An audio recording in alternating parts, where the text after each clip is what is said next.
Hi guys, it's Jenny with Art for Good. So today I'm going to give you my 5 easy tips to maximize or increase your art fair sales. As many of you know, I've been sort of documenting my journey in getting started in the art fair arena, and this is just one of many videos I've done so far on this topic. So I'll put some links to some other helpful videos in the description below. But today we're going to talk about how you've already made the decision to do an art fair, you've gotten in, you have your setup, but how can you maximize that time and really focus on marketing yourself and selling your art, which is of course the goal. So let's get into it. So my first tip is use social media. Connect with the art show's page on social media channels and tag them in upcoming posts. Talk about how you're so excited to be going to this show. And what happened to me when I did that is that the show actually reposted or started to repost some of my work to their followers to help promote the show. I mean, they're looking for content as well. So maximize that, link in with the show's social media channels, and they'll help promote you as an artist. Also, on site, be sure to be taking pictures of people who purchase your art. Really maximize that and show the world that people are interested in your art, that you have a following building, and that you're out and about in the community.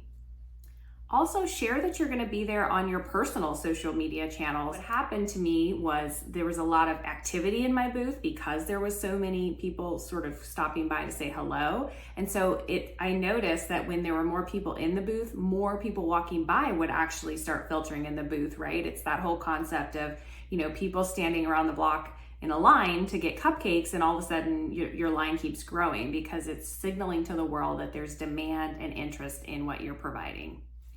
My second tip is to lure them in with some small items or a browse bin of some kind or a print rack, just something that they can stop and look through that's got a low price point.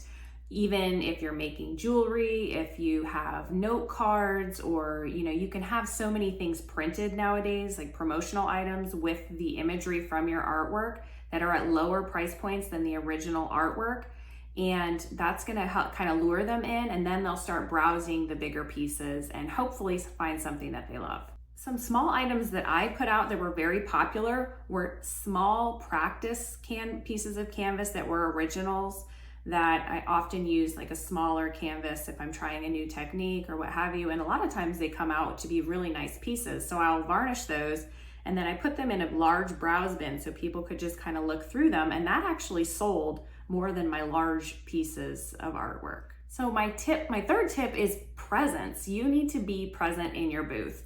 And that does not mean hovering over people when they're looking around at your art. What it means is that you need an elevator pitch or something to give to the customer about your art. Talk about your art techniques, what makes it unique and different.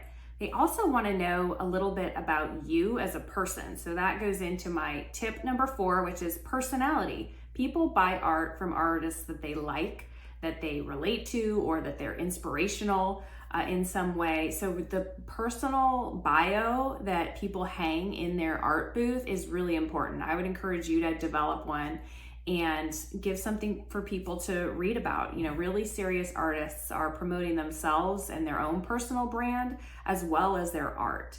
And that's why people keep buying over and over from them. So you want to when I say don't hover, you want to make eye contact with people walking up, but you don't want to stare at them. Definitely, that's creepy and people will be turned off by that.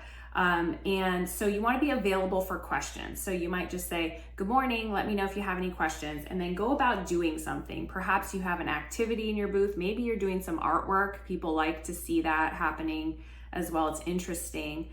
Something where your kind of focus is away from hovering over the customers, but you're still available for questions, right? And when they do have questions, then you're ready with your elevator pitch.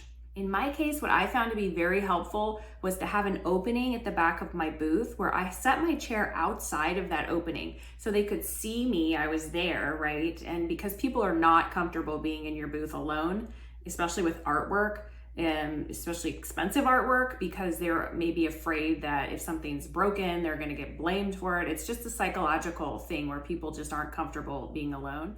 My 5th and last tip is that the show is just the beginning. If you're doing it the right way, you're collecting information from people who are interested or like your art style. So consider some kind of what I call a lead retrieval system. So some kind of a sign up list where they can sign up to be on your email list. Maybe have a drawing. If they provide their information, then you'll raffle off a free print or something like that to collect the information for potential customers. Because what really successful and smart artists are doing is they're building a database of customers who like their work, and each time they have a new piece or a new series come out, they'll send an email to this list of people who we know are already interested, right? And they're getting sales without even the painting being dry. Maybe if they bought something for you, certainly you would ask them for their details or collect them in your sales device so that you could reach out to them later with other marketing messages. Well, those are my 5 quick tips for how to maximize your art sales at an art fair. And I'm going to be doing the next video on my pricing strategy. So if you're interested in that, please be sure to subscribe, and I hope to see you next time.